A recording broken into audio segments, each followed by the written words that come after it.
Hi, I welcome you to this lesson where we are looking at the immunoglobulin structure and the types of immunoglobulins. Of course, my main target or my main objective is for you to understand the types of immunoglobulins. But I have to really start with the immunoglobulin structure before I come to the types of immunoglobulins. All right, so Uh, immunoglobulins are proteins that are released by plasma cells, and so many they are protein in nature. And the other name we call them antibodies. So when we mention an antibody, by definition, we say it's a glycoprotein with a carbohydrate residue that binds to an antigen for the purpose of neutralizing the antigen. Of course, that's the way you define an antibody. Okay. Or you can simply say it's a glycoprotein that binds to an antigen for the purpose of making the antigen ineffective. Okay, so the functions actually of an antibody is actually to neutralize, to make a bacteria or antigen ineffective, and also to bring about opsonization. And by the word opsonization, we mean binding of an antibody to an antigen so that it facilitates the macrophages and the dendrite cells to work on this antigen. Okay, so then when you look at the functions of type of antibodies, you find that others are membrane bound and then others are secreted. And then when you say membrane bound, that is, they are membrane bound for signal transduction, but it's playing a role in B cell maturation and also in the antigen take-up. And then we have those that are secreted by large plasma cells, those which are bigger than the B cells. So these are secreted at about 2,000 antibody per second. Okay, of course, that is when there is an infection. So they are secreted at 2,000. All right, so this is an antibody for you. So antibodies are very important in our body for us to fight the infections that may affect the body at the cellular level.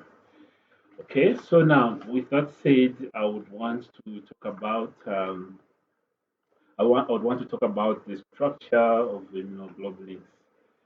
So the immunoglobulin there, if you see on the immunoglobulin structure, they have put the letter Y. So it is Y-shaped.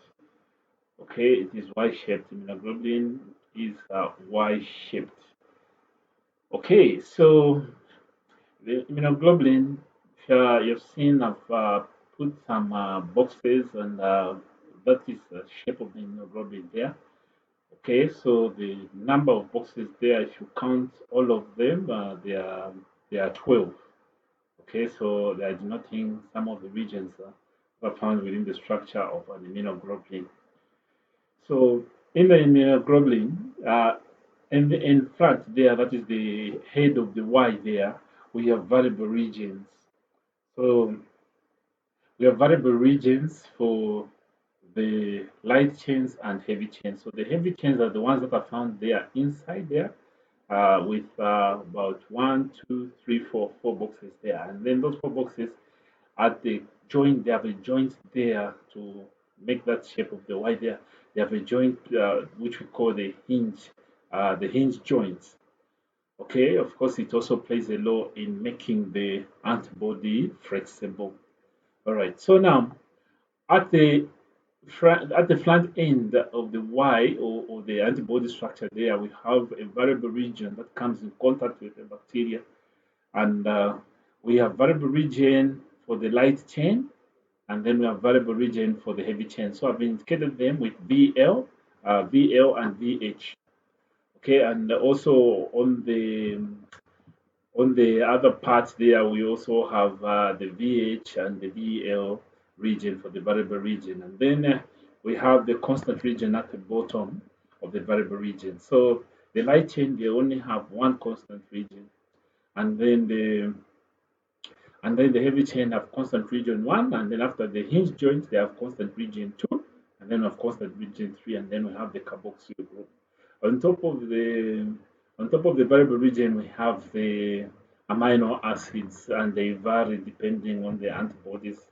Okay, so there are about 120 amino acids that you may find there, but they vary according to the type of immunoglobulin. Okay, so the heavy chain is made up of okay, the heavy chain mostly is the one that makes it that brings about the difference between these immunoglobulins. Okay, so the heavy chains they are about 50,000 deltons, and then the light chains are about 25,000 deltons. Okay, so the heavy chains we have they are the ones that help us to now differentiate these immunoglobulins. So we have the IgM, which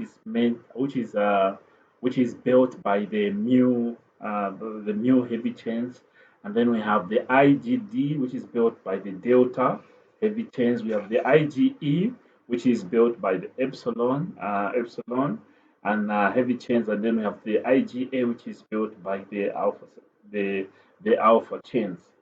We also have the light chains that are built by the kappa and the lambda, and those are the regions there that we have shown. So they are made by the light chains are made by the kappa and the lambda.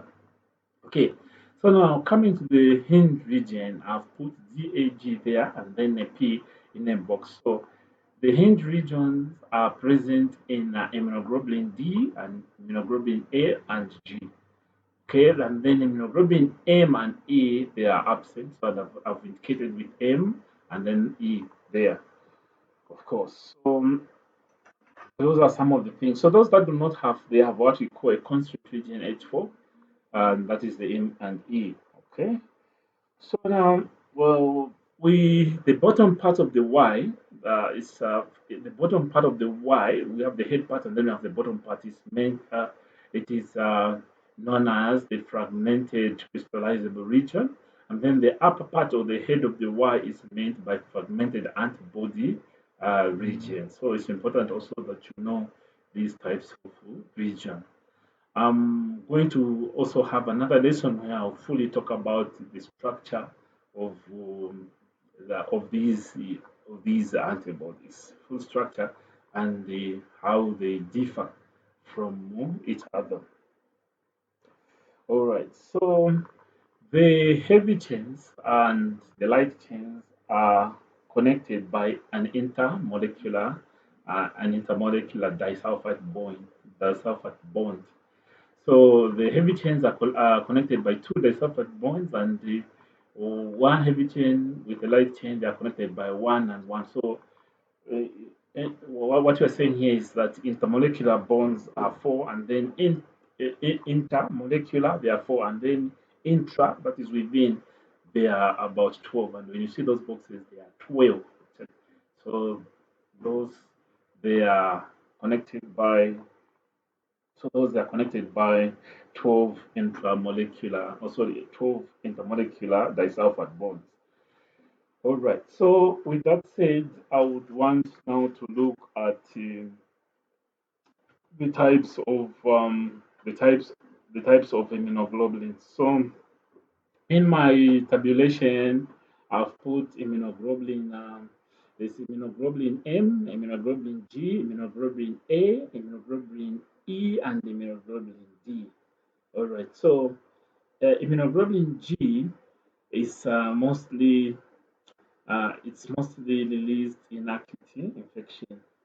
Immunoglobulin G is released in acute infection, and it's the largest in size. The largest in size, and it's the first to be detected in an infection. It's the first to be detected in an infection, and then the other thing that I can tell you is that I someone helped me to remember these immunoglobulin by using GAMED.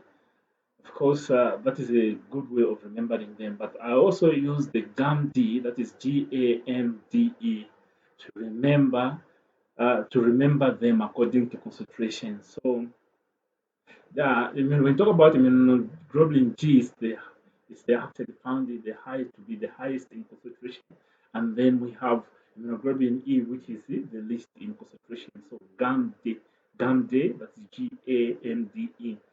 All right. So immunoglobulin G actually is also the smallest in size, and with that, it makes it possible for it to pass through the placenta and provide immunity to the baby. Okay, then we have immunoglobulin A. Immunoglobulin A is found in breast milk and found in mucus secretions and even in sweat and all those things, and it's also found in high amount in blood. And then immunoglobulin E mostly is released in hypersensitivity reactions or in allergic reactions, and immunoglobulin E is mostly for allergies. Then immunoglobulin D, diff. So when I put the word diff there, what I actually necessarily mean is for you to remember that it brings about differentiation of who? Of B cells. So our mission is to educate each and every student in college with free video lesson on our YouTube channel. And if at all you have benefited, we would want you to share these videos so that others can also benefit. The videos are absolutely free. You have not paid a coin as you have watched this lesson. So I encourage you to also click the bell icon there so that each time we are posting a new video, you can each time we are posting a new video, you'll be able to be notified that we have posted a new video. In my next lesson, I'm going to talk more about the immunoglobulin structure. Here, I was so much interested talking about the types of immunoglobulins, and it's important to know them because questions are asked on which immunoglobulin is found in high concentration in acute infection. So you say immunoglobulin M, okay, and which immunoglobulin is first to be produced in an infection. So it's immunoglobulin M. Which one is found in chronic infection? That's immunoglobulin G. Which one passes through the placenta? And that's immunoglobulin G. And I said it's largest in number but smallest in size. So we said it's the largest in number and also smallest in size. And then the immunoglobulin M is largest in size. Okay, you remember this M mega, so M is largest in size, G is the smallest in size, but largest in number. Okay, so with that